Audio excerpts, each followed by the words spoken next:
Magandang tanghali mga kapatid. Mas walkable na raw ang Maynila kaysa sa Tokyo sa Japan.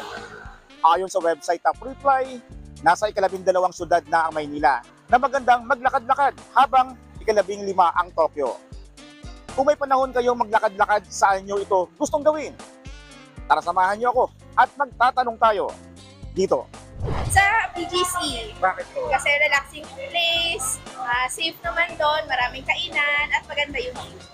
Sa mall po. Bakit to?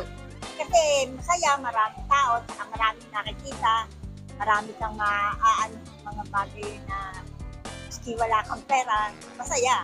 Ano po, yung Intramuros. Bakit to?